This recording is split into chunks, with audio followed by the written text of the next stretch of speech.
Has Pagani design stepped away from homages? Has it really opened up the Pandora's box for novelties in the world of watches? Well, potentially. The YS010 model seems to be inspired by two major watch brands, yet the inspirations were taken further towards a unique, powerful, striking and bold appearance. The watch case with its angular aesthetic points to Hublot or Linsky designs, yet the 12-sided polygon bezel is a go between the AP and Hublot bezels. There are more cherries on this cake, such as the automatic movement, 100 meters of water resistance, exhibition case back and open heart on the dial. We get sapphire crystal, signed and screw-in crown, a sporty integrated leather bracelet. Now, I actually got this watch for 70 bucks. That's all it cost me.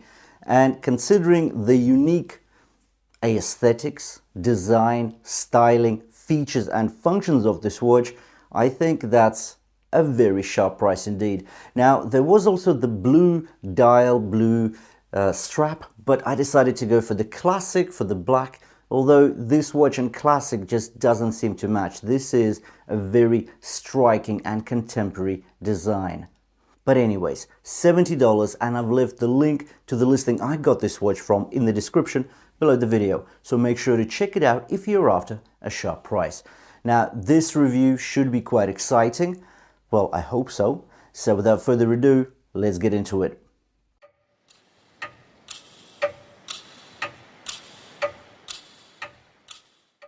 The dimensions of this watch are quite particular. So if we talk about the diameter of the bezel, it's 41.3 millimeters. The width of the watch without the crown is 48 millimeters. The height is 12.7 millimeters. The lug-to-lug length is 50 millimeters. The weight is 130 grams.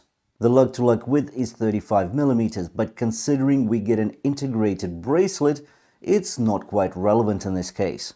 The watch looks big and bold, but when I put it on my relatively slender 6.5-inch wrist, it fits fine. There are no overhangs. The size did not feel overwhelming at all.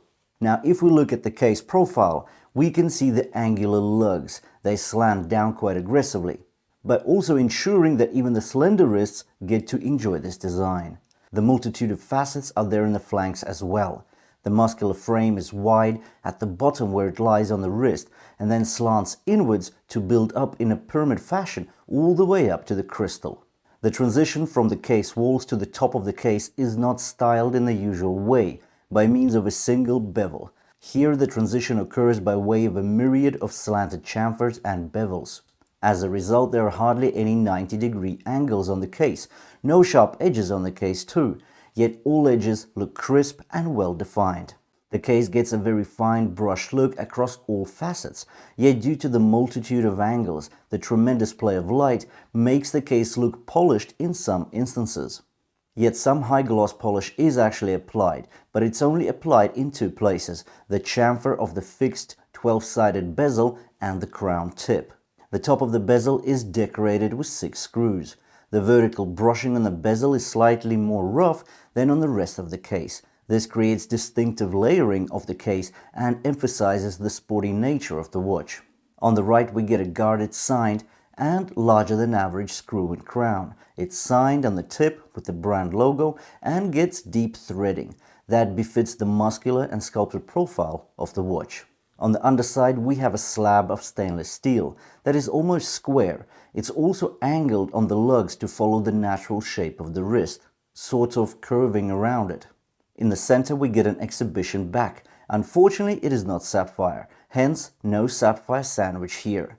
We get a view of the undecorated rotor and a glimpse of the balance wheel, which is also visible from the open heart on the dial. The case construction is solid and exuberates toughness and sturdiness.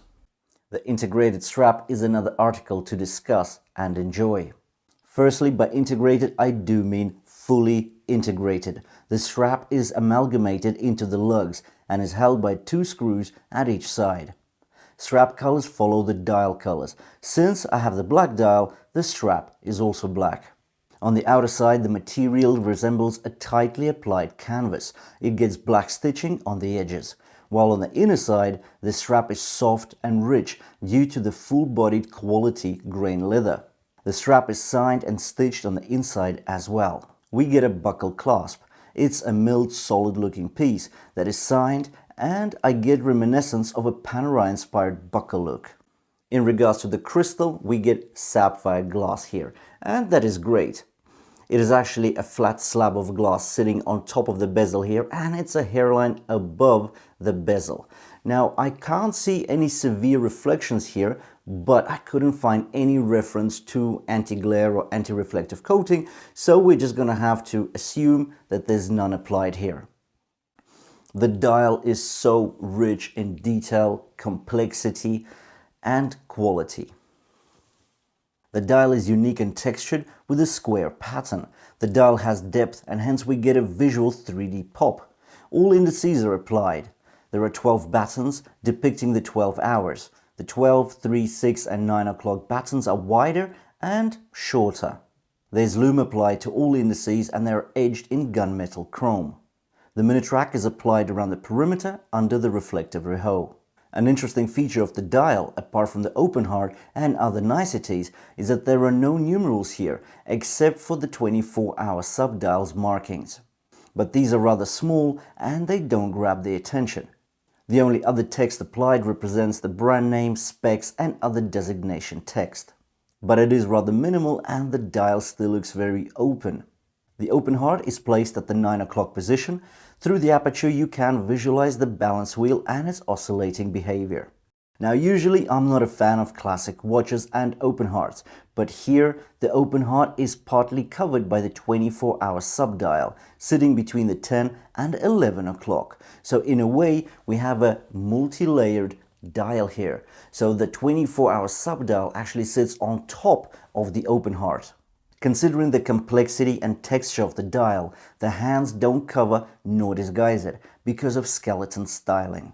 The luminosity comes from the hour indices and the hand tips. This is not the clingiest nor the most lasting lume in terms of longevity. It's bright only for a couple of minutes and then it goes flat. The movement on this watch is NH39, so this is a comparable movement to NH35, so it gets the 41 hours of power reserve, it gets the magic lever, so let's say your watch stopped, you can just shake it side to side and the watch will start. This is a hackable movement, 24 joules, 21,600 beats per hour.